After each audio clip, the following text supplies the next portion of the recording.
आधुनिक लाईफस्टाईलचा एक सगळ्यात मोठा प्रॉब्लेम काय झाला, शरीरात आत काय चालू आहे हे शरीर आता दाखवत नाही. पूर्वीच्या काळात असं म्हटलं जायचं की शरीर इशारे देतं तुम्हाला. आता काय झालंय, फास्ट फूड ज्याच्यामध्ये विटॅमिन्स नाही, प्रोटीन्स नाही, कार्बोहायड्रेट्स नाही, ते पोटभर खाल्लं जातं. तुम्ही महाराष्ट्रात जन्माला येणार आणि खाणार रोज चायनीज, पंजाबी, इटालियन, तर हे फूड सूट होत नाही, आतड्याला सूट होत नाही, चिडतं आतडं. त्यामुळे स्वित्झर्लंडच्या कॉन्फरन्समध्ये तिथल्या एका सायंटिस्टने आम्हाला सांगितलं की केमोथेरपीची 75% जी मेडिसिन्स आहेत ती आयुर्वेदिक होती. तेव्हा माझे डोळे उघडले की अरे आपल्याकडे एवढा ट्रेझर आहे, वी आर लुझिंग दॅट. सदाफुलीच्या फुलाबद्दल किंवा त्या वनस्पतीबद्दल एवढे सगळे त्याचे उपयोग आहेत हे माहिती नव्हतं. तर आपल्या लोकांना माहितच नाही की याचे अजून 50 प्रकारचे गुण आहेत. चिकनगुनिया आणि संधिवात लक्षणं थोडीशी सारखीच असतात, मग ओळखायचं कसं? संधिवातामध्ये काय होतं की जी लक्षणं निर्माण होतात ती हळूहळू होतात. हा over the period he process gradually असते, त्याला आपण संधिवात म्हणतो. आणि चिकनगुनियामध्ये कसं होतं की एका दिवशी सडन, एक दिवशी थंडी वाजून ताप येणं आणि 2 तासात तुमचे सांधे सगळे आखडे, हा चिकनगुनिया आहे. हा संधिवात पूर्ण बरा होऊ शकतो?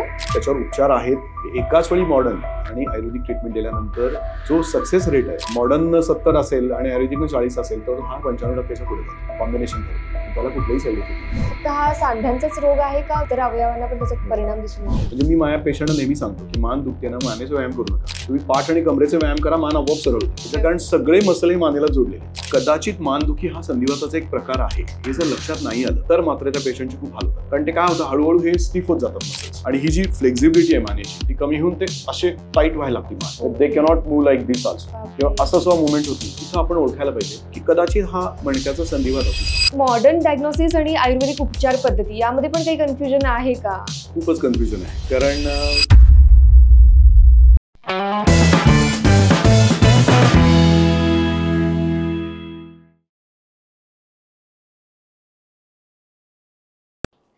Hello, this is Harshada and welcome to the healthy show. As you know की आपल्या शोमध्ये रोजच आणि दरवेळेसच वेगवेगळे खूप गेस्ट येत असतात, डॉक्टर्स असतात आणि वेगळ्या वेगळ्या विषयांवरती ते बोलत असतात. सो आज सुद्धा असेच एक स्पेशल गेस्ट आहेत आणि ते आहेत डॉक्टर संदीप देवल सर. नमस्कार सर. नमस्ते. डॉक्टर संदीप देवल हे BMS MD गोल्ड मेडलिस्ट आहेत, तसेच आयुर्वेदिक ॲड्ज्युएंट थेरपी स्पेशालिस्ट डॉक्टर म्हणून कार्यरत आहेत आणि तसेच संधिवात तज्ज्ञ म्हणून सुद्धा 27हून अधिक वर्षांचा त्यांचा यात अनुभव आहे.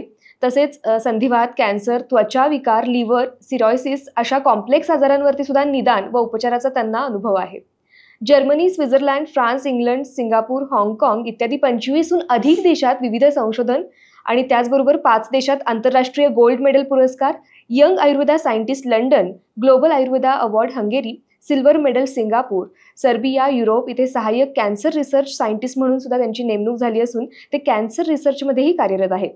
आणि अलीकडेच त्यांना माननीय श्री नितीन गडकरी यांच्याकडून आउटस्टँडिंग इनोव्हेटिव्ह सायंटिस्ट अशा पुरस्काराने सन्मानित करण्यात आलेले आहे.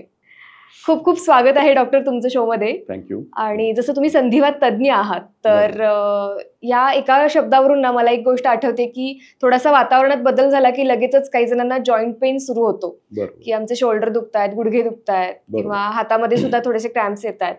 तर हे कशामुळे होतं आणि त्याबद्दल काय सांगाल? मुळात काय होतं की संधिवात हा एक आजारपण आहे आणि संधिवात ही लक्षणं पण आहेत. ओके. तर दोन्हीमध्ये खूप फरक आहे. संधिवात केवळ वातावरण बदलल्यामुळं एखाद्याला जर जॉईंट पेन्स होत असतील तर त्याला आपण सिम्प्टोमॅटिक आर्थरालजी असं म्हणतो की बाबा लक्षणांमध्ये जरा हातपाय आखडल्यासारखे होतात, थोडे दिवस दुखतं आणि मग कम्प्लिटली निघून जातं. पण संधिवात इटसेल्फ हा जो आजार आहे हा मात्र सध्याच्या काळात एक क्रॉनिक डिसऑर्डर ज्याला म्हणू शकतो आणि तो तसा बऱ्यापैकी त्रासदायक पण आहे. आणि मुळात स्त्रियांमध्ये हा जास्त प्रमाणात असतो आणि जेंट्समध्ये त्या मानाने कमी असतो. पण एकदा हा संधिवाताची लक्षणं सुरुवात झाली की ती हळूहळू वाढत असतात. म्हणजे हाताची बोटं सुजणं, मग पायाची बोटं सुजणं, मग मोठे जॉईंट्स धरणं आणि मग हळूहळू सूज येणं. आणि त्याच्यावर जर योग्य वेळेत उपचार जर नाही मिळाले तर मग त्याच्यामध्ये डिफॉर्मिटीज फॉर्म व्हायला लागतात. म्हणजे बोटं वाकडी होणं, हात वाकडे होणं किंवा कोपर अडकलं तर मग परत सरळ न होणं असे, किंवा काही सांधे झिजणं संधिवातामुळे, हा प्रकार पण ह्याच्यात आपल्याला जाणवतो. मग हा संधिवात पूर्ण बरा होऊ शकतो? हा सगळ्यात बेस्ट क्वेश्चन आहे. ऍक्च्युली काय आहे की आता याच्यामध्ये आपण 30% असं डिव्हायडेशन करूया. काही संधिवात जे आहेत ज्याच्यामध्ये आजकाल एक सगळ्यात फेमस प्रकार डेव्हलप झालाय तो म्हणजे चिकनगुनिया. आता चिकनगुनिया हा एकच व्हायरस नाहीये, असे अनेक व्हायरस असतात. पण बरेच वेळा चिकनगुनिया हा निगेटिव्ह पण येतो आणि तरी पेशंटला मात्र सगळा त्रास होत असतो. तर चिकनगुनिया झालेला त्याचं कसं सिम्पटम कसे असतात की एका दिवशी एकदम थंडी वाजून ताप येणं आणि दुसऱ्या दिवशी सांधे आखडणं, ह्या टाईपचा जो संधिवात आहे किंवा चिकनगुनियाची लक्षणं ही पुढे 2-3 महिने चालतात. वेळेत जर उपचार मिळाले, आता आमच्या क्लिनिकमध्ये आम्ही त्याच्यावर उपचार करतो, तर जवळजवळ 100 99% पेशंट बरे होतात. पण चिकनगुनियाकडे दुर्लक्ष केलं किंवा दुसऱ्या काही कारणांनी पण संधिवात होतात आजकाल. त्याच्यामध्ये व्हायरल इन्फेक्शन, बॅक्टेरियल इन्फेक्शन्स असतात, लेडीजमध्ये अनेक प्रकारचे आजार असतात, काही प्रमाणात डिफिशियन्सीज असतात, काही जीवनसत्व कमी पडणं, वर्षानुवर्ष स्वतःकडे लक्ष न देणं, ह्यानं जो संधिवात डेव्हलप होतो त्याचा प्रॉब्लेम असा आहे की त्याच्या रक्ताच्या तपासण्या आपल्याला कराव्या लागतात आणि ते चेकिंग खूप महत्त्वाचं आहे. त्याच्यामध्ये विष त्याचं किती आहे आणि किती प्रकारचे संधिवात त्या एका पेशंटमध्ये आहेत, पुन्हा त्यांची प्रतिकारशक्ती किती आहे, याच्यावर हा संधिवात पूर्ण बरा होणार की नाही हे समजतं.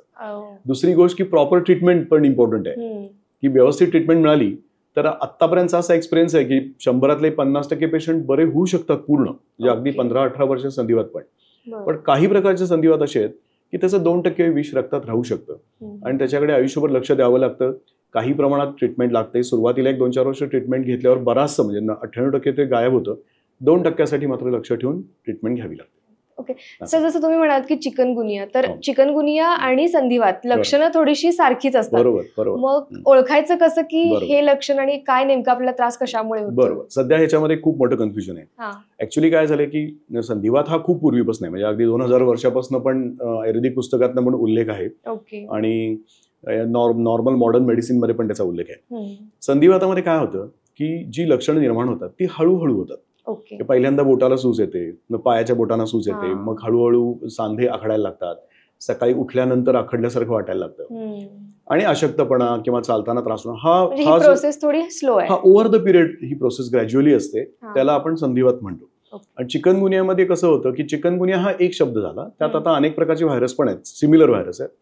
एका दिवशी सडन एक दिवशी थंडी वाजून ताप येणं आणि 2 तासात तुमचे सांधे सगळे आखडणं, हा जो आजार आहे आणि मग पुढे तो बराच काळ चालू राहणं, हा चिकनगुनिया आहे. आणि संधिवातामध्ये मॅक्सिमम सांधे दुखतात, चिकनगुनियामध्ये सांधे आणि स्नायू दोन्ही दुखतात. हा दोन्हीत मात्र अगदी लक्षात ठेवण्यासारखा अगदी क्लिअर कट फरक आहे. ताप येऊन एका दिवशी अचानक सांधे आखडले की तो चिकनगुनिया. तर डॉक्टर, संधिवात हा काय आहे नेमका प्रकार आणि तो कशामुळे होतो? संधिवातामध्ये आता काय होतं की त्याची कारणं जी आहेत बेसिकली, बरेच वेळा आता मॉडर्न मेडिसिनच्या पुस्तकात बघितलं तर बरेच वेळा असं सांगितलं जातं की ह्याला फारसं काही कारण सापडत नाही, पण कारणं आहेत त्याला. आणि त्याच्यामध्ये काय होतं की एखाद्या पेशंटला ताप येणं, त्याच्यामध्ये व्हायरल इन्फेक्शन, बॅक्टेरियल इन्फेक्शन किंवा अनेक प्रकारचे दुसरे कुठले तरी आजार असणं, थायरॉइड असणं किंवा तुमच्या हाडामध्ये ताकद किंवा शक्ती कमी असणं, ज्याला आपण बोन डेन्सिटी म्हणतो, की आजकाल आपण काही चेक करायला जात नाही. तर काही पेशंटमध्ये स्पेशली लेडीजमध्ये जेव्हा मेनोपॉज चालू असतो तेव्हा बरेच वेळा हार्मोन्स डिफिशियन्सी होत असते आणि हार्मोन डिफिशियन्सी झाली की त्यातून हळूहळू कॅल्शियम उतरायला लागलेलं असतं. तर त्यामुळे सुद्धा जर दुर्लक्ष झालं तर संधिवात होऊ शकतो. त्यानंतर काही औषधं सतत लोकांना घ्यायची सवय असते, त्या औषधांचे दुष्परिणाम म्हणून पण कधी कधी नंतर तुमची प्रतिकारशक्ती कॉम्प्रोमाइज होते आणि हा प्रॉब्लेम क्रिएट होतो. सध्याच्या काळामध्ये लाईफस्टाईल जे सध्या जे डिस्टर्ब होतंय हा सगळ्यात मोठा प्रॉब्लेम आहे आणि ते तरुण मुलं मुली पण खूप स्वतःला डिस्टर्ब करून घेत आहेत. बेसिकली रात्री उशिरा जागरण आणि सकाळी उशिरा उठणं, त्यानंतर ब्रेकफास्ट, दुपारचं जेवण, रात्री जेवणाचं याचं टायमिंग नसणं किंवा वेळा चेंज होणं, त्यानंतर बाहेरचं फास्ट फूड खाणं की ज्या फास्ट फूडमध्ये सात्विक अन्न किंवा सत्व नसतं, ज्याच्यामध्ये विटॅमिन्स नाहीत, प्रोटीन्स नाहीत, कार्बोहायड्रेट्स नाहीत, ते पोटभर खाल्लं जातं आणि जे खऱ्या अर्थानं चपाती, भाजी, भाकरी, उसळ, आमटी जे गरजेचं आहे ते कमी होतं. त्यामुळे तुमचा शक्तिपात होतो. ती शक्ती लेडीज मी बघितलंय की 10-10 वर्ष हिमोग्लोबिन कमी असतं, पण अशी सांगायची आता एक पद्धत येऊन पडून गेली की नाही आमचं हिमोग्लोबिन 8च असतं. पण असा कुठं थंब रूल नाहीये. उलट हिमोग्लोबिन 12.5 पाहिजे हे लाख पेशंटवर अभ्यास करून सायंटिस्टने लिहिलेलं आहे, डॉक्टर्सने लिहिलेलं आहे. तर ते 12.5 पाहिजे, ते जवळपास पाहिजे. अशा अनेक प्रकारच्या प्रोलॉंग डिफिशियन्सीज, बराच काळ कॅल्शियम कमी असणार रक्तामध्ये, विटॅमिन D-B12 आजकाल एक सध्या फार मोठा इश्यू झालाय, कारण उन्हात आपण काही जात नाही, त्यामुळे डी हे लोकांचं साधारणपणे 30च्या पुढे लागतं, 50च्या आत. तर काही लोकांचं 5, 2, 8 असतं आणि असं ते कमी आहे, म्हणजे खूप कमी. आणि 4-4 वर्ष ते तसेच अंगावर काढत असतात, चेकच करत नाहीत का, तर ती टेस्ट थोडीशी महाग आहे म्हणून. म्हणजे काय झालं की रक्तात मध्ये काही गोष्टी कमी असणं किंवा रक्तात काही गोष्टी जास्त असणं, त्याच्यामध्ये युरिक ऍसिड स्पेसिफिकली, त्याचा सगळ्याचा परिणाम होतो. त्याचा परिणाम म्हणून संधिवात होऊ शकतो. आणि तो एकदा झाला की मग प्रॉब्लेम्स क्रिएट व्हायला लागतात. तर ही त्याची कारणं असू शकतात. आणि याच्यासाठी एक महत्त्वाचा उपाय असा आहे की आपण स्वतःला कसलाही त्रास नसला तर वर्षातून एकदा पूर्ण तपासायला पाहिजे. तर तुम्हाला आधी जागृती येऊ शकते त्याच्यात आणि कळेल नेमकी काय काय गोष्टी काय होते. आणि त्या दुरुस्त केल्या तर पुढे संधिवात टाळू शकतो आपण, असं पण आहे. नक्कीच. सर, आमच्या एका पॉडकास्टमध्ये ना श्वसन विकार तज्ञ डॉक्टर अनिल मडके सर आले होते. बरोबर. आणि त्यांनी पण असं सांगितलं होतं की अस्थमा आजाराची सुरुवातच त्या गोष्टीपासून होते, संधिवातामुळे पण होते. तर मग संधिवातामुळे म्हणजे फक्त हा सांध्यांचाच रोग आहे का इतर अवयवांना पण त्याचा त्रास किंवा परिणाम दिसून येतो? खूप छान क्वेश्चन आहे. कारण ह्यातलं बऱ्याचशा पेशंटना तर काही माहीतच नसतं. इव्हन काही डॉक्टर पण त्याच्यामध्ये काही फारसं पेशंटला एक्सप्लेन करून सांगत नाहीत. म्हणजे याच्यात एक साधा सिंपल क्वेश्चन असा आहे की संधिवात आपण समजा अंगावर काढला किंवा दुखतंय, पेन किलर गोळी घ्यायची आणि ते ढकलायचं. पेन किलर गोळी ही काही ट्रीटमेंट नाहीये. संधिवात म्हणजे आज बरं वाटतं एवढंच, तो आजार बरा होत नाही. संधिवाताचा प्रॉब्लेम काय आहे की संधिवात हे एक विष आहे ज्याला अँटीजन अँटीबॉडी कॉम्प्लेक्स म्हणतो आपण. की पांढऱ्या पेशी ज्या असतात त्या ह्या तुमच्या या विचित्र आजारांमुळे किंवा कुठल्या तरी गोष्टीमुळे चिडतात. आणि चिडल्यानंतर त्या आपल्याच शरीरातल्या ऑर्गन्सवर अटॅक करायला लागतात. याला आपण ऑटोइम्युन डिसऑर्डर असं म्हणतो. तर ऑटोइम्युन डिसऑर्डर जो आहे तो आपली प्रतिकारशक्ती इम्बॅलन्स झाल्याचा परिणाम आहे. कारण यात एखादाच संधिवात जंतूंमुळे होतो, पण बाकी सगळ्या ते आपली प्रतिकारशक्तीच आपल्यावर अटॅक करते म्हणून होतो. मग आता ह्यात काय होतं की पेशंट फार अंगावर काढतात, बरेच वेळा दाखवत नाहीत, हे काय आज बरं होईल उद्या बरं होईल म्हणून ठेवतात. मग त्यातला संधिवात जर विष वाढत गेलं तर सगळ्यात पहिलं जे काय प्रॉब्लेम आहे तो म्हणजे सूज येणं, दुसरं बोटं वाकडी होणं, डिफॉर्मिटीज होणं आणि गुडघे झिजणं, खुबे झिजणं. जवळजवळ संधिवातच्या जे 20% पेशंटमध्ये अनफॉर्च्युनेटली 5-10 वर्षात जर आपण त्या गुडघेचे फोटो काढणं हे खूप म्हणजे डॉक्टरचं काम आहे की तुम्हाला संधिवात आहे ना, तुम्ही तुमच्या गुडघ्यांचे खुब्याचे फोटो काढा. का तर 5-10 वर्षात ते 20 तिथं साठून ते सगळं खडबडीत होऊन जातो, गोळा तो, किंवा गुडघ्यातली गादी पूर्ण खडबडीत होते आणि त्यांची ऑपरेशन्स करावी लागतात, बदलावं लागतं गुडघे. म्हणजे आमच्याकडे पेशंट आल्यानंतर आम्ही त्यांना सांगतो की आता तुमचा संधिवात बरा करू शकतो, पण आता खराब झालेल्या गुडघ्याला आम्ही काही करू शकत नाही, तुम्ही बदला आता ते. तसं त्याचा फुफ्फुसावर पण परिणाम होतो. संधिवात जे विष असतं ते. आणि फुफ्फुसाच्या खाली जे एरियाज असतात फुफ्फुसामधले, तर तो अल्व्हेओलर एरिया जो आहे तर त्याचे 25%, 10%, 30% असं तो खराब व्हायला लागतो, ज्याच्यामध्ये फायब्रोसिस होतं आणि तो असा स्कार टिश्यूनी फुफ्फुसं भरून जातात आणि मग ऑक्सिजन कमी पडायला लागतो. त्याला इंटरस्टिशियल लंग डिसीज असं म्हणतात. त्यामुळे बरेच वेळा संधिवात आहे आणि दम लागतोय तर आम्ही मडके सरांसारखे किंवा चेस्ट फिजिशियनकडे पाठवून देतो आणि सिटी स्कॅन करून ते ठरवतात की बाबा खालचा भाग खराब होतोय का, आणि असेल तर मग त्याला त्यांची जी काही ट्रीटमेंट असते, काही एक माइल्ड स्टेरॉइड किंवा ते निदान पुढचं डॅमेज होऊ नये यासाठी प्रयत्न केले जातात. नंबर 2, डोळ्यांमध्ये पण नुकसान होऊ शकतं. संधिवातामध्ये डोळ्याचं जी भावली असते त्याला आयरिस म्हणतो आपण, त्याला सूज येऊ शकते, तर तिकडेही लक्ष कमी असतं लोकांचं. नंबर 3 की काही असे संधिवात आहेत की ज्याच्यामध्ये ANA अँटी न्यूक्लिअर अँटीबॉडी म्हणजे स्नायूचा संधिवात ज्याला म्हणतो किंवा कोलॅजिनस टिश्यू डिसऑर्डर असं म्हणतो, त्याच्याकडे जर दुर्लक्ष केलं गेलं एक तर तो बरेच वेळा आयुष्यात बरा होत नाही पूर्ण, आणि त्याच्याकडे सतत तुमचं लक्ष पाहिजे की विष किती आहे. त्यानं काय होतं की तुमच्या स्नायू आणि रक्तवाहिन्यांच्या आवरणाला सूज यायला लागते. ह्या सुजेमुळं काही लोकांना मेंदूत रक्तस्राव होणं, हृदयाच्या बाहेरच्या आवरणाला सूज येणं किंवा किडनीज खराब होणं असे प्रकार पण घडू शकतात. बापरे. म्हणजे एक फक्त सूज आली किंवा आपण काही गोष्टी फक्त अंगावर काढतो किंवा दुर्लक्ष करतो आणि त्याच्यानंतर इतका मोठा सगळा परिणाम पूर्ण शरीरावरच दिसू शकतो. आणि हे डॉक्टरचं काम आहे की जेव्हा पेशंटची हिस्ट्री बघतो आपण, किती वर्ष, 5 वर्ष, 10 वर्ष, 15 वर्ष, तर आम्ही त्यांना सांगतो की ठीक आहे संधिवात आहे, पण आता बाकी सगळं चेक करा की निदान ते वाचूया पुढचं, की एक गुडघा खराब झाला तर दुसरा वाचूया, की त्याच्यात ते विष काढून टाकूया, तिथलं जे टिश्यू रिजनरेशन जे आपण करतो काही औषधांनी, गादी नॉर्मल करायसाठी उपचार करतो आपण, किंवा डोळ्याचं काही नुकसान होऊ नये, किडनीजवर लक्ष असतं, लिव्हरवर लक्ष असतं की औषधं जी खाल्ली जातात. आता खरं तर आयुर्वेदिक औषधांना 99% काही साईड इफेक्ट नाही आहेत, 1% एखाद वेळी चुकून तो सुद्धा फार निग्लिजिबल असतो. पण काही वेळेला काय होतं की थोडी मॉडर्न औषधं पण द्यायला लागू शकतात अशा पेशंटकडे. ॲक्यूट अटॅक खूप जोरात असतो आणि खूप सूज येऊ शकते, खूप लोकांना चालताना आखडलेलं असतं, तर नुकसान होऊ नये किंवा फुफ्फुसांमध्ये जाऊन नुकसान होऊ नये यासाठी काही औषध दिली जातात. बरं. तर ह्या सगळ्याकडे लक्ष डॉक्टरचं असावं लागतं. असावं. ट्रीटिंग डॉक्टर्स आहेत त्यामुळे डोळे, फुफ्फुस, हृदय, गुडघे, खुबे हा. आपले आणि इव्हन काही वेळेला मणका सुद्धा. बरं. आणि सगळ्यात महत्वाची म्हणजे बोन मधली घनता, म्हणजे हा. हाड आपलं असं भक्कम, एक्सरे काढल्यावर भक्कम दिसायला पाहिजे. ते जर स्पंजसारखं भुसभुशीत होत असेल तर अशा लोकांना काय होतं, संधिवातामुळे हाडाची घनता कमी होते, हाड नाजूक होतं आणि पडलं की फ्रॅक्चर होण्याची शक्यता असते. त्यामुळे हे सगळ्याकडे लक्ष ठेवणं मात्र खूप महत्त्वाचं असतं. खूप महत्वाची माहिती सांगितलं सर, की छोट्या छोट्या गोष्टींकडे आपण दुर्लक्ष करतो आणि नंतर त्याचा आपल्याला काय भोगावे लागतात Correct. परिणाम हे आता याच्यातून कळून येते. बरोबर. तर जसं आयुर्वेदाचा विषय निघाला तर हो. आयुर्वेद मूळ संकल्पना आपल्या भारताची आहे, इथून बरोबर. उगम झाला असं म्हणतात. बरोबर. पण याच्यावरती इकडे भारतात जास्त रिसर्च नव्हता, बाहेरच्या देशात जास्त रिसर्च होतो असं वाटतं का, आणि तो कशामुळे? खूपच इंटरेस्टिंग क्वेश्चन आहे. कारण ह्याच्यासाठी काय होतं, मुळात आधी इथून उठून परदेशात गेलं पाहिजे. भारतात बसून बाहेर काय चाललंय हे काही समजत नाही. हा. म्हणजे आपण काय म्हणतो की जी पुस्तकं आयुर्वेदिक शास्त्राने लिहून दिली आहेत त्याप्रमाणे ट्रीटमेंट चालू असते. पण आता प्रॉब्लेम असा आहे की आयुर्वेदामध्ये अनेक संधिवाताचे प्रकार पण त्यांनी मेन्शन केले.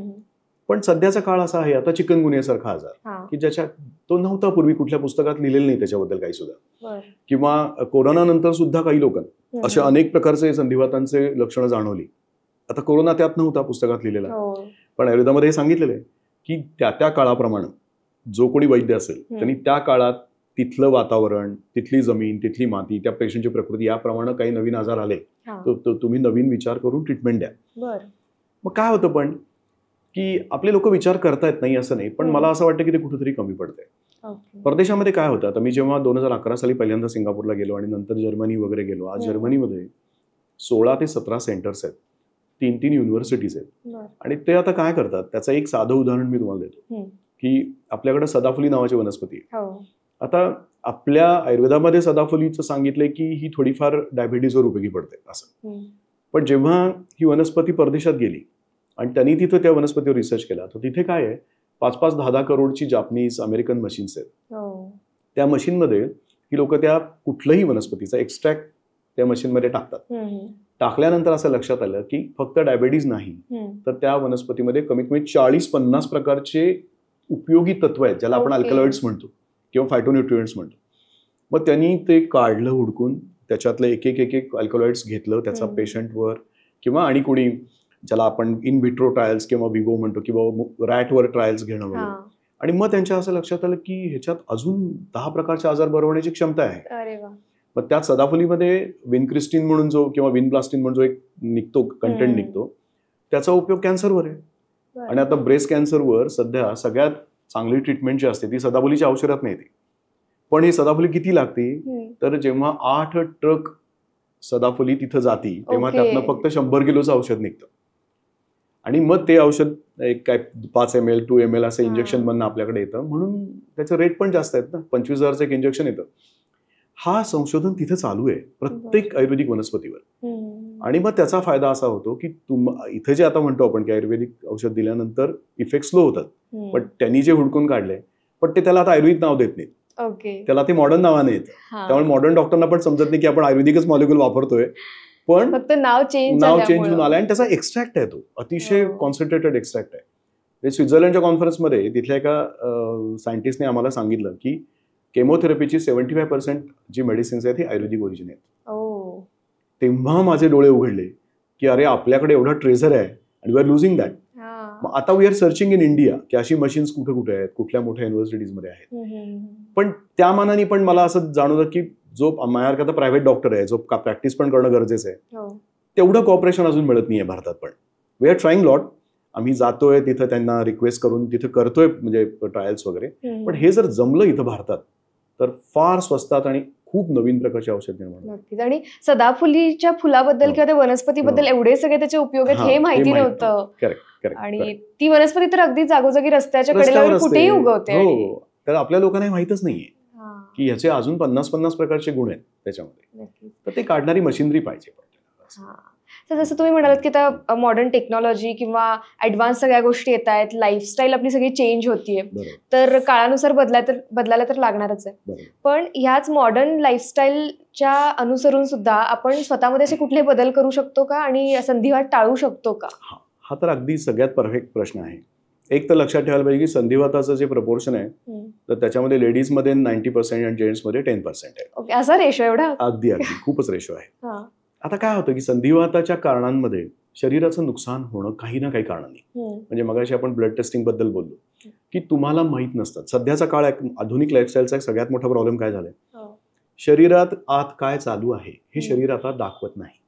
पूर्वीच्या काळात असं म्हटलं जायचं की शरीर इशारे देतं तुम्हाला की काहीतरी आत प्रॉब्लेम सुरू असेल, की ते जाणवत नाही. पण आता काय झालंय, फास्ट फूड, उशिरा झोपणं, उशिरा उठणं, व्यायाम नाही, यामुळे शरीराच्या ज्या तुम्हाला जाग करणाऱ्या यंत्रणा आहेत ना त्या आता जवळपास झोपलेल्या आहेत. त्यामुळे तुम्हाला आत काय चाललंय काही समजत नाही. आणि एकदम जेव्हा जास्त एक्स्ट्रीम गोष्टी त्या होणार तेव्हा ते उद्भवणार, चौथ्या स्टेजमध्ये एकदम डेव्हलप होऊन येतात. आणि मग त्या दिवशी पेशंटला कळतं की अरे हा प्रॉब्लेम आपल्याला डेव्हलप झालाय. मग तो केव्हापासून झालाय, वर्ष झालं, 2 वर्ष झालं. कारण माझ्याकडे आता बऱ्यापैकी मीडियम खेडेगावातनं येणाऱ्या लेडीज असतात किंवा शहरातल्या पण असतात, सगळ्या असतात. त्यांना आम्ही पहिला एकच प्रश्न विचारतो की झोप होती का व्यवस्थित, तर त्यातल्या 50% लेडीज नाही म्हणून सांगतात. नाही म्हणून सांगण्याच्या मागचा उद्देश असतो की मिस्टर येणार आहेत, मग त्यांचं जेवण व्हायचं म्हणून इतर सगळ्या जबाबदाऱ्या असतात. बेसिक स्ट्रेस, सगळ्यात वर्स्ट काय प्रॉब्लेम असेल ना तो सायकोलॉजिकल स्ट्रेस. आणि सायकोलॉजिकल स्ट्रेस कसा कमी करायचा ह्याच्याबद्दल आपल्याकडे काही काउन्सिलिंग नाही. असंच होतं, मग वर्षोनवर्ष त्या स्ट्रेसमध्ये असतात, तो स्ट्रेस काही सुटत नाही, झोप लागत नाही, त्यामुळे पचन व्यवस्थित होत नाही, मग शरीराला पायाती विटॅमिन्स मिळत नाहीत, त्यामुळं पचन न झाल्यामुळं ते अन्न अर्धवट पचतं आणि त्यातनं विष निर्माण होतं. हेच विष सांध्यातनं फिरायला लागतं. त्यामुळं झोप, वेळेवर उठणं, वेळेवर व्यायाम. दुसरी गोष्ट आम्ही त्यांना विचारतो की चहा किती वेळा पिता, तर बऱ्याचशा लेडीज उत्तर देतात की नाही आमचा 10-15 वेळा होतो. बेसिक प्रॉब्लेम असा आहे की आपल्याला त्याची गरजच नाहीये, प्यायला हरकत नाही. त्यांना असं वाटतं की एनर्जी मिळते, आवडतं म्हणून. शॉर्ट टर्म एनर्जीच्या नादामध्ये शुगर जास्त जाती, चहा कारण नसताना पोटात जास्त जातो, त्यानं पण तुमच्या प्रतिकार शक्तीचं जबर नुकसान होतं. नंबर 2, शिळं अन्न खाणं. म्हणजे हे पेशंट न सांगता सुद्धा आम्ही त्यांना विचारलं तर सांगतात हो हो आम्हाला बऱ्यापैकी खायची सवय. कॉमन गोष्ट आपल्या भारतात, कॉमन गोष्ट आहे की काल राहिलेलं आहे कशाला उगीच टाकायचं. पण ते शिळं अन्न संपवायच्या नादात पुढे इतके पैसे खर्च होतात आणि त्यात संधिवात होतो. कारण शिळ्या अन्नामध्ये काही प्रकारचे पॉयझन्स निर्माण होतात आणि ते पॉयझन्स तुमच्या लिव्हरला लोड होतात आणि ते शेवटी ते डायजेस्ट न झाल्यामुळं ब्लडमध्ये कायमचं सर्क्युलेट व्हायला लागतात. त्यामुळे पहिला टाळलं पाहिजे. की माझी एक रिक्वेस्ट आहे की ते कमी करा, पण शिळं अन्न अजिबात खाऊ नका. तिसरी गोष्ट की चांगलं अन्न म्हणजे काय, हॉटेल, चांगल्या महागड्या हॉटेलमध्ये जाऊन खूप महाग अन्न खाणं म्हणजे चांगलं अन्न नाही. कारण शेवटी असं आहे, साधा विचार हा करायला पाहिजे की आपण जन्माला आपण जो आलोय, आता आपला विचार आपण करू तर आपण महाराष्ट्रात जन्माला आलोय. मग आपलं जे काय आतडं आहे, इंटेस्टाईन आहे, आपली सिस्टीम आहे, ही महाराष्ट्रातल्या मातीतली आहे. म्हणजे त्याला 90% महाराष्ट्रीयन अन्न पाहिजे. तुम्ही महाराष्ट्रात जन्माला येणार आणि खाणार रोज चायनीज, पंजाबी, इटालियन, तर हे फूड सूट होत नाही. हे आतड्याला सूट होत नाही, चिडतं आतडं, त्यामुळे ते बंड होतं रक्तामध्ये, पांढऱ्या पेशी चिडतात आणि मग तुमचीच प्रतिकारशक्ती तुमच्यावर अटॅक करायला सुरू करते. त्यामुळं बेस्ट अन्न ज्याला म्हणतो त्याच्यामध्ये चपाती, भाजी, भाकरी, आपले जो रुटीन आहे त्याच्यात उत्तम प्रमाणात आयर्न मिळतं. त्यानंतर काही प्रमाणात कार्बोहायड्रेट चांगल्या प्रमाणात मिळतात. डाळीमध्ये चांगल्या प्रमाणात प्रोटीन मिळतं. अर्थात डाळीमध्ये काही गोष्टी आहेत, म्हणजे आपण आता पुढे बोलू की आपण काय खायचं नाही संधिवातामध्ये. पण रोज एक पालेभाजी पाहिजे, रोज एक उसळ पाहिजे, रोज एक फळ पाहिजे, ताक पाहिजे, दूध पाहिजे. हे खाऊन मग आठवड्यातनं तुम्ही एकदा भेळ खाल्लीत चालू शकतं. पण मी बघितलं की मुली आजकाल पाणीपुरी खायला सुरू केलं की ते 5-5, 10-10, 15-15 खातात. त्यातून अजिनोमोटो आणि चिंच पोटात जाते कारण नसताना. ते अल्सर सारखं त्रास क्रिएट होऊ शकतो. तर हे जे फास्ट फूड आहे स्पेशली, बेसिक ह्याची आपल्याला काहीही गरज नाही. जिभेचे चोचले ऍब्सोल्युटली, आत गेल्यावर तर त्याची व्हॅल्यू 0 असते. पण काय होतं आता की त्याचं आता पर्सेंटेज वाईज बघा, तुम्ही एक साधा सोलाणा जो म्हणतो आपण किंवा हरभरा जो शेतात जन्माला येतो, तो जर आपण डायरेक्ट खाल्ला ओला तर त्याच्यात 100% विटॅमिन्स असतात.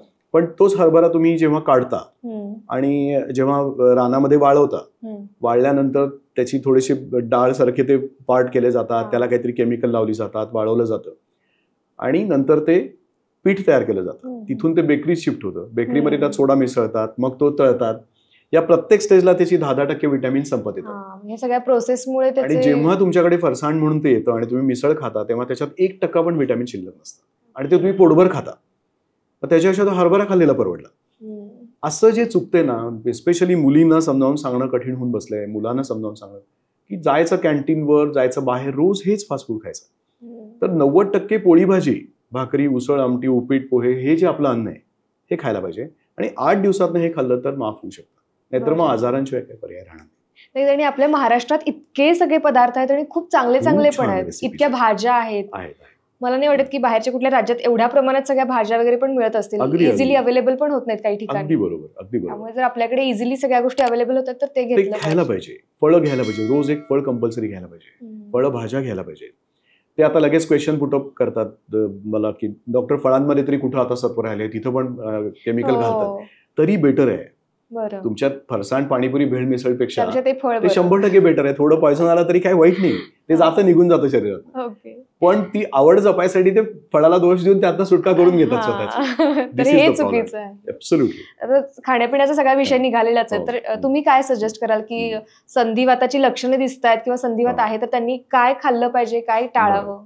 आता ह्यात काय एक प्रकार सांगतो की संधिवाताच्या पेशंटमध्ये सगळ्यात महत्वाचं असं आहे की सगळ्यात पहिला त्यांना हे जर मी पथ्य सांगितलं ना की ते पहिलाच घाबरून किती वर्ष आता हे करायचंय, किती महिने करायचंय, कायमच बंद करायचंय का, किंवा पटकन त्यांना नकोसं वाटतं. नकोसं वाट, असं काही नाहीये. हम्म. पण निदान तो संधिवात कमी होईपर्यंत, बरा होईपर्यंत ते पाळायलाच पाहिजे. त्याला पर्याय नसतं.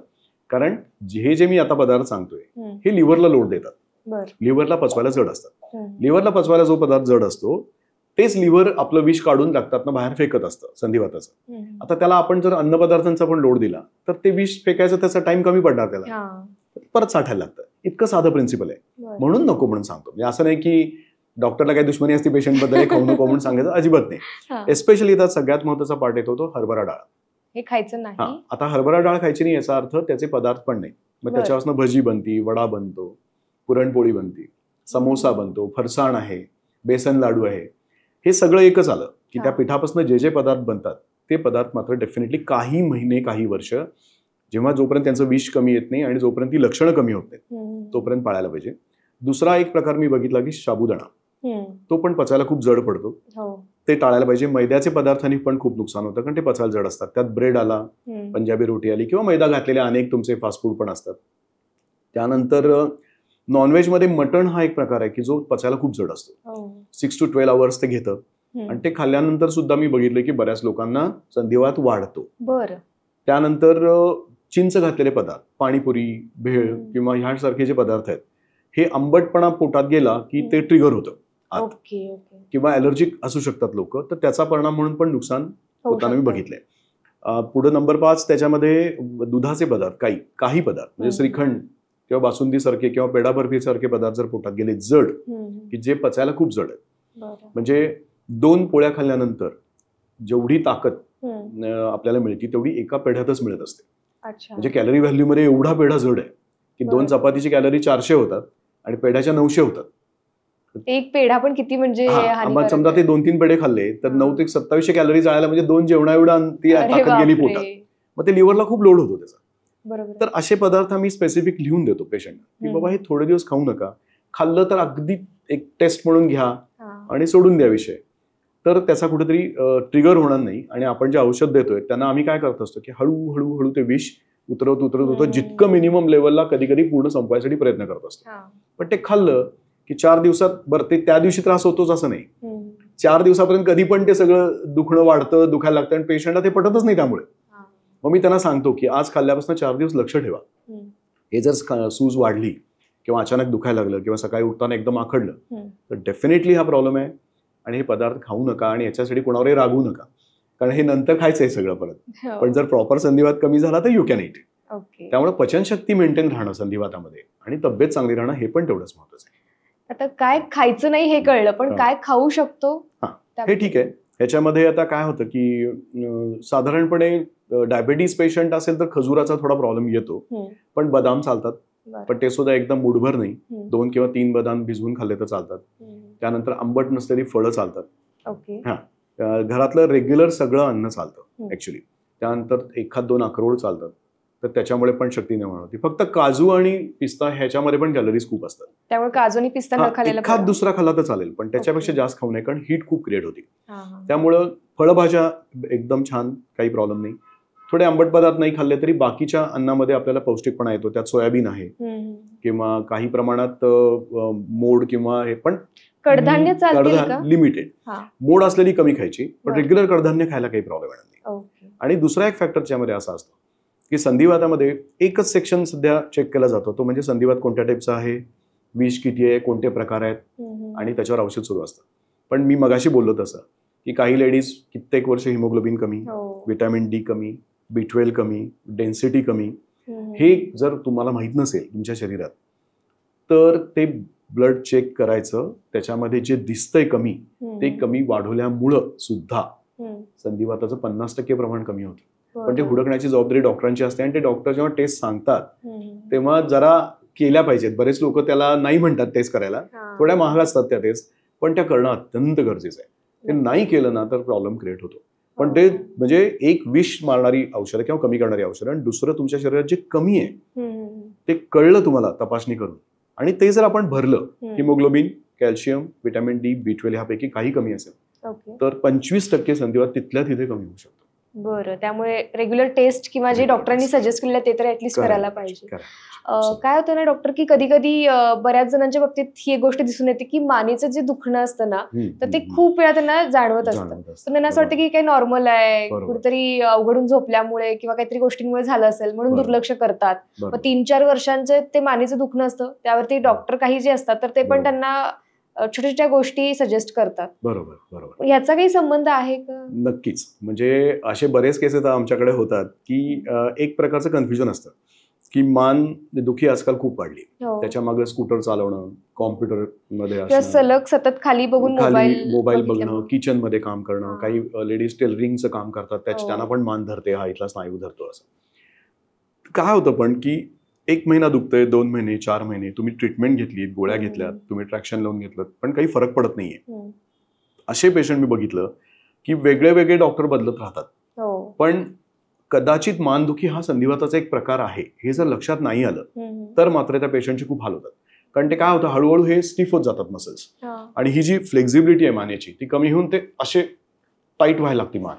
दे कॅनॉट मूव्ह लाईक दिस ऑल्सो, किंवा असं सुद्धा मुवमेंट होत नाही. तिथं आपण ओळखायला पाहिजे की कदाचित हा मणक्याचा संधिवात असू शकतो. मणक्याचा संधिवात म्हणून एक वेगळाच प्रकार आहे, तर त्याला अँकिलोजिंग स्पॉन्डिलायटिस असं म्हणतात.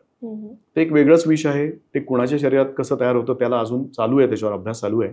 पण समजा अशी वेळ आली तर त्याला औषधं आहेत आणि तो चांगल्या प्रमाणात कंट्रोल करता येतो. तर त्यावेळी पटकन डॉक्टरांनी अँकिलोजिंग स्पॉन्डिलायटिसचे जे मार्कर असतात ब्लडमधले टेस्ट, त्याला HLA-B27 म्हणतो आपण, तो जर चेक केला आणि तो जर पॉझिटिव्ह आला आणि जर ट्रीटमेंट घेतली प्रॉपर तर ते इमिजिएट रिलीज होतं, त्याला कुठल्याही ट्रॅक्शनची आणि कशाची गरज पडत नाही. पण 6 महिन्यापेक्षा जास्त जर मान दुखत असेल तर मात्र हा विचार नक्की डोक्यात कन्सिडर करायला पाहिजे की हा मणक्याचा संधिवात असू शकतो. आणि सुपर इम्पोज होणारी काही लक्षणं असतात की काही लेडीज मोठी उशी घेऊन टीव्ही बघतात, त्यांना मान अवघडू शकते, तो तिथं मिस डायग्नोस होऊ शकतो. किंवा अगदी साधं, आता माझ्याकडे एक लेडीज पेशंट आली होती, खूप दिवस हा एरिया दुखतोय, मान दुखते, MRI स्कॅनिंग झालं, फार काय सापडलं नाही. कुठलाही MRI केला की कुठल्याही वयात थोडी झीज ही दिसत असते, काही कळत नाही. मग शेवटी आम्ही सगळी हिस्ट्री घेतल्यावर आमचं असं लक्षात आलं की तुम्ही म्हटलं असा हात घेऊन झोपता का? हो म्हणे, गेली 15 वर्ष असा हात घेतल्याशी झोपतच नाही. किती साधी गोष्ट होती की उशीवर हात आणि त्याच्यावर डोकं, आणि ही सवय बऱ्याच जणांना असते. तर हा इथला जो अँगल आहे ज्याला आपण एक्झिला म्हणतो ना, तो अँगल सगळा वेडावाकडा होत होता रोज त्यांचा, त्याच्यामुळे ते दुखत होतं. तो हात काढायला सांगितल्यानंतर ते दुखणं जवळजवळ 75% गायब झालं. तर मानेशी रिलेटेड असे छोटे छोटे प्रॉब्लेम्स असतात. पण ओव्हरऑल मानेचा मणक्याचा संधिवात जरी सापडला तर तो वेळेतच दुरुस्त करायला पाहिजे. नाही केला तर मग मात्र ते सगळे मणके असे स्टिफ होऊन पेशंट हळूहळू असं वाकायला लागतो आणि त्याचा गेट चेंज होऊन कम्प्लिटली असा होऊ शकतो आयुष्यभरासाठी. तर ते मात्र ट्रीटमेंट खूप डेंजरस आहे. आणि तो जो मानेला पट्टा लावला जातो, जो बेल्ट आपण बघतो, तर तो ह्याच्यासाठी मग आता शेवटी असं होतं ना की तिथे झीज झाली मणक्यात, आता संधिवात नाहीये पण काही दुसऱ्या काही कारणाने जर झीज झाली असेल तर ती एकमेकावर येतात ना मणके, ते त्याच्या दोन्ही बाजूनी शिरा, आपल्या ज्या नर्व्स असतात ते बाहेर पडत असतात, त्यांना हातात मुंग्या येतात किंवा प्रॉब्लेम सुरू होतात. मग त्याला काय होतं की पट्टा लावल्यावरती उचलली जाते जरा, थोडीशी व्हर्टिब्रा जे असतात, 2 मणके असतात, ते उचलल्या गेल्यामुळे तिथं थोडी गॅप निर्माण होऊन त्या शिरेला प्रेशर यायचं कमी होतं, म्हणून पट्टा लावला जातो. पण पट्टा हा परमनंट उपाय नाहीये. बरं. त्याला ट्रीटमेंट घेणं किंवा मणक्याच्या हाडाची झीज झाली आहे ते भरून काढणारी औषधं असतात. त्यानंतर ट्रॅक्शन किंवा शेक IFT सारखे शेक असतात ते घेणं. आणि संधिवात असलेला पेशंट त्यांचे सांधे, मणके, गुडघे, खुबे खराब होऊ नयेत म्हणून त्यांना व्यायाम करणं खूप गरजेचं आहे. मग तो व्यायाम म्हणजे काय, तर चालत जाणं, पळणं, सायकलिंग हा नुसतं नव्हे, तर जमिनीवर झोपून किंवा कॉटवर झोपून काही स्पेसिफिक व्यायाम येतात की पूर्ण तुमचे पायाचे सगळे जॉईंट असे हलवणं, एकदा असे हलवणं, पाठीचं व्यायाम, पालथं झोपून उलटे होणारे व्यायाम. यांना काय होतं, ते विष तिथं डिपॉझिट होत नाही आणि मग डिपॉझिट झाल्यामुळे मसल असे टाईट होतात, ते मसल टाईट होत नाहीत आणि माणूस निदान त्यातनं वाचतो. तर या लोकांनी पण डॉक्टरना विचारून अर्थात किंवा फिजिओथेरपिस्टना विचारून काही व्यायाम आहेत. म्हणजे मी माझ्या पेशंटना नेहमी सांगतो की मान दुखते ना, मानेचे व्यायाम करू नका, तुम्ही पाठ आणि कमरेचे व्यायाम करा, मान आपोआप सरळ होती. त्याचं कारण सगळे मसल हे मानेला जोडलेले आहेत. पण ते पण महत्वाचं आहे.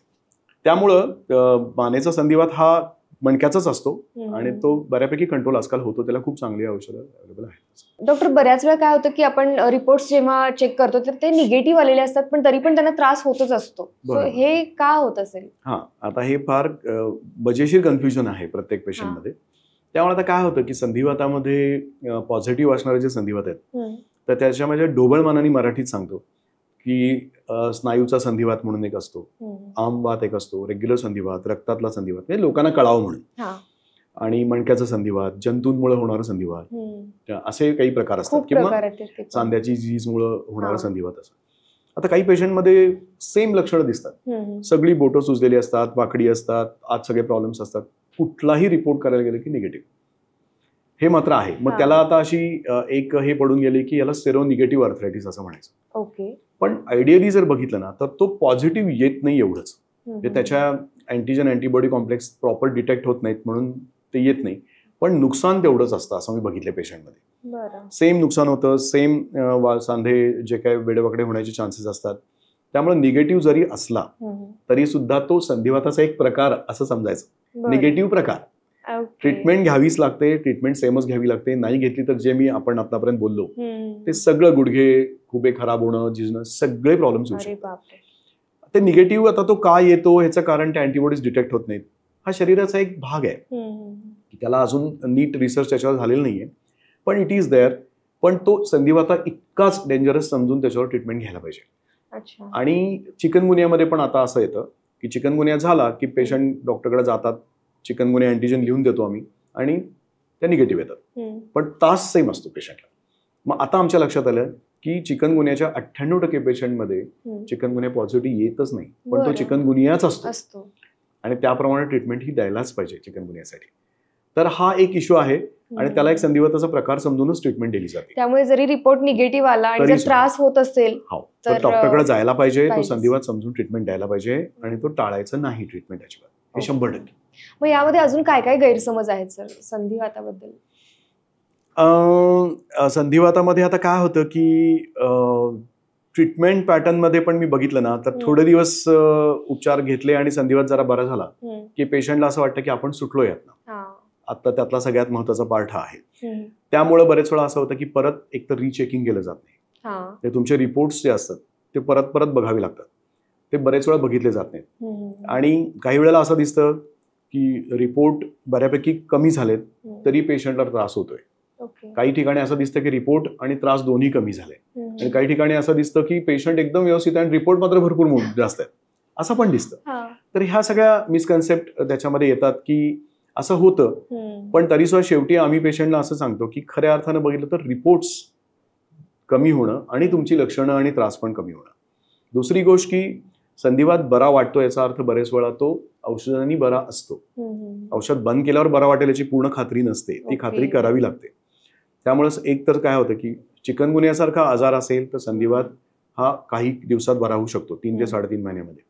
पण जर ऍक्च्युअल संधिवात मागे लागला असेल आणि त्याच्यात संधिवाताचा एकच प्रकार असेल, त्याचं विष कमी असेल तर तो जरा 6 महिने वर्षभरात बरा होऊ शकतो, पण सतत चेक करत राहावं लागतं.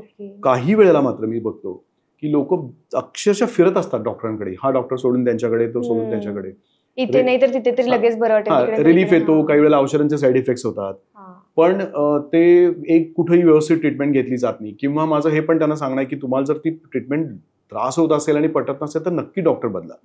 पण मात्र प्रॉपर ट्रीटमेंट घ्या व्यवस्थित.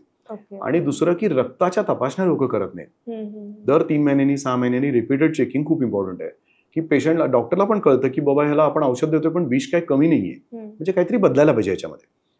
पण एक गोष्ट पेशंटना मी नक्की सांगतो की संधिवात आहे, आता आयुष्य गेलं, आता इथनं पुढे काही होणार नाही, पाय वाकडे होऊन आता आपण संपणार, बेडवर येणार.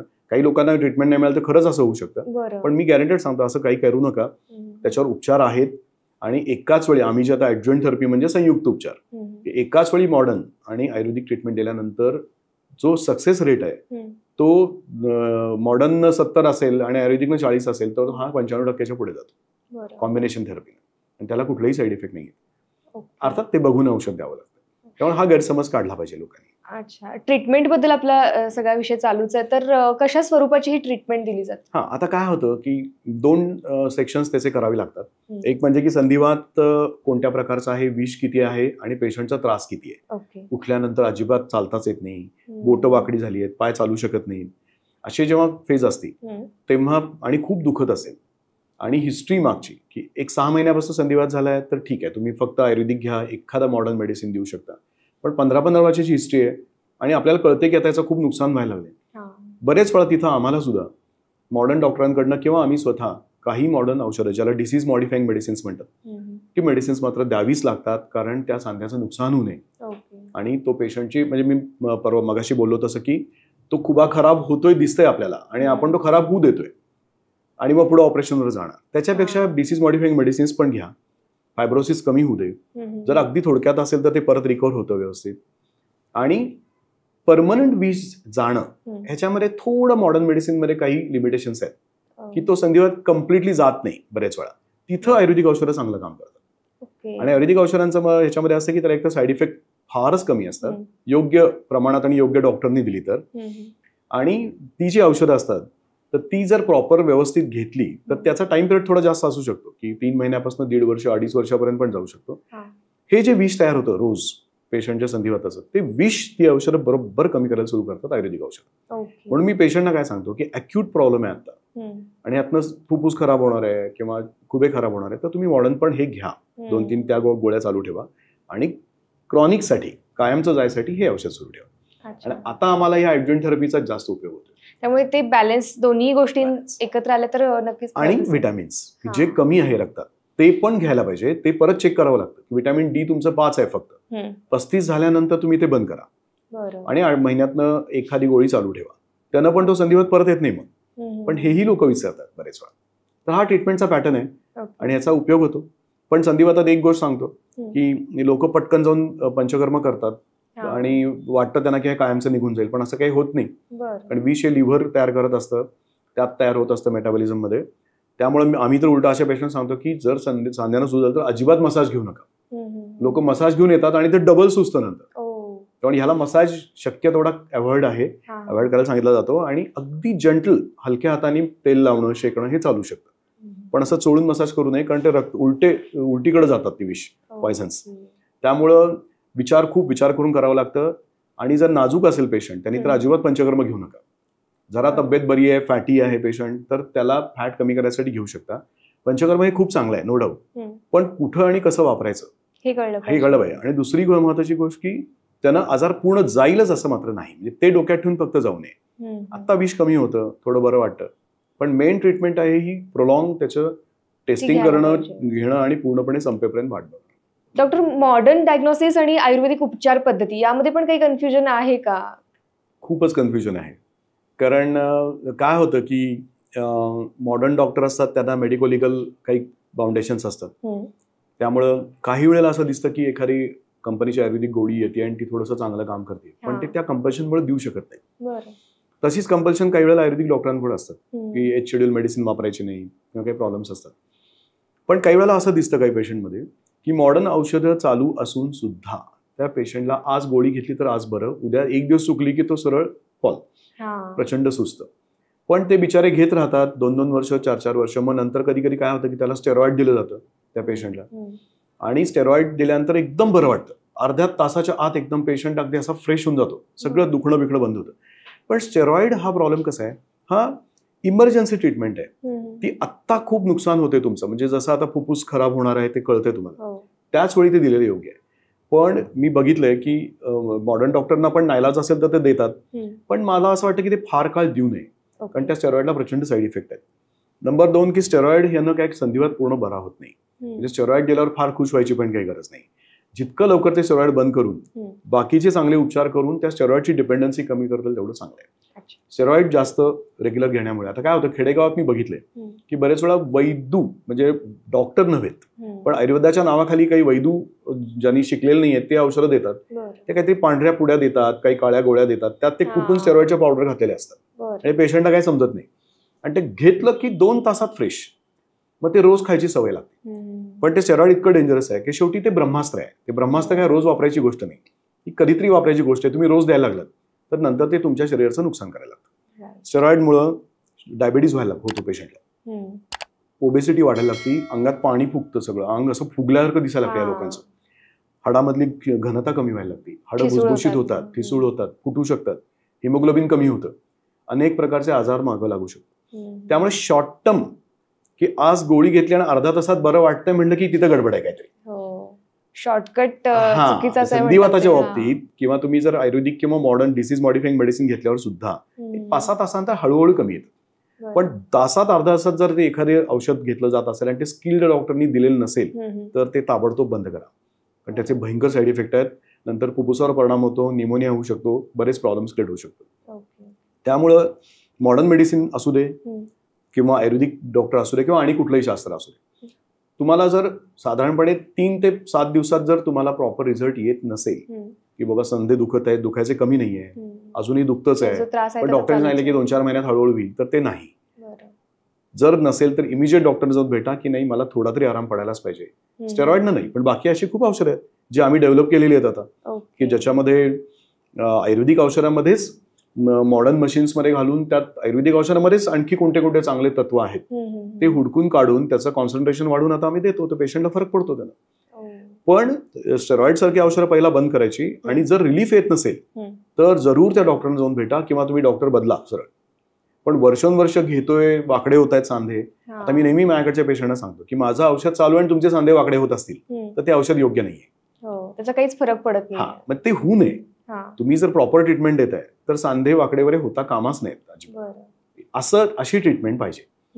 म्हणून आम्हाला जे आता सापडलं की आयुर्वेदावर आधुनिक संशोधन करून अल्कलॉइड्स हुडकून काढणं, त्याचे पण साईड इफेक्ट काही नाही आहेत. त्याचं कॉन्सन्ट्रेशन आयुर्वेदिक औषधाचं वाढवून औषधं देणं यानं खूप फायदा होतो पेशंटना. आणि थोडं लागेल तसं थोडंसं मॉडर्न मेडिसिन आणि विटॅमिन्सची ट्रीटमेंट ही ग्रॅज्युअली चालू होते.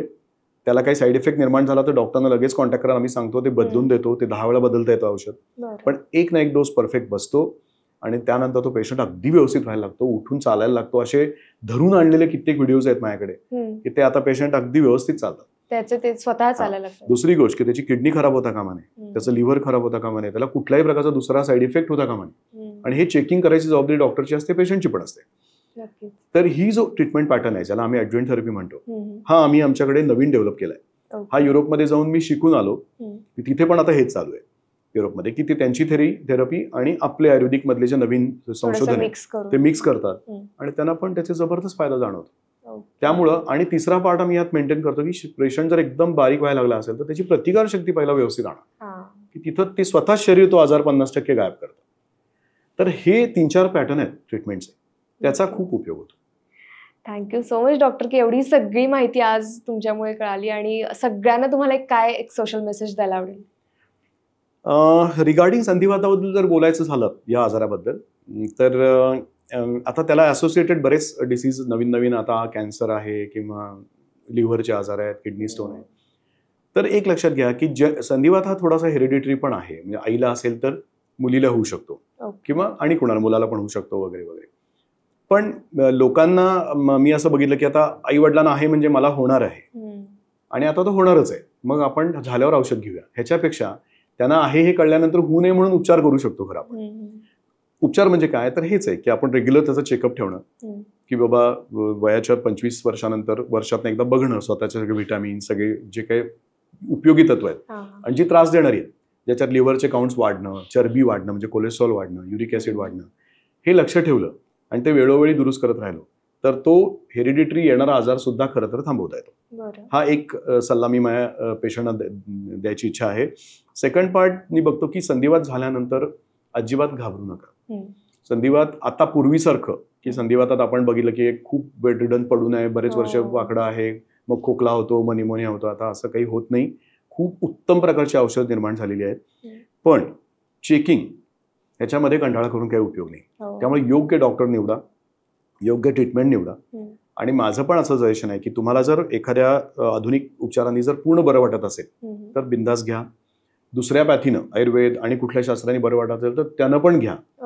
पण हे घेत असताना तुमचे सगळे रिपोर्ट्स बऱ्यापैकी कमी यायला पाहिजे, तुमची लक्षणं कमी यायला पाहिजेत आणि ते औषध 1 दिवसाआड केलं, 2 दिवसाआड केलं तरी तुम्हाला हळूहळू फरक पडायला पाहिजे. बंद केलेलं दुसऱ्या दिवशी लगेच बिघडून उपयोग नाही. तर ते औषध लागू पडलं. तिसरी गोष्ट की ह्याला उपचार असल्यामुळं आता आमच्याकडे आम्ही जी ॲडज्युएंट थेरपी देतो त्याच्यामध्ये पहिला आधुनिक आणि आयुर्वेद दोन्ही सुरू करतो. रिपोर्ट्स चेक करतो. 5-6 महिन्यात पेशंट बरं वाटायला लागला की आधुनिक औषधं हळूहळू कमी करायला सुरू करतो आणि फक्त आयुर्वेदिक औषधांवर त्यांना ठेवतो आणि नंतर ती पण 1 दिवसाआड करून बंद करतो. आणि बंद केल्यानंतर पण जर त्रास झाला नाही तर तो पेशंट सुटलेला असतो. तरी सुद्धा 6 महिन्यातनं वर्षातनं त्यांना सांगतो की ते चेक करत राहा.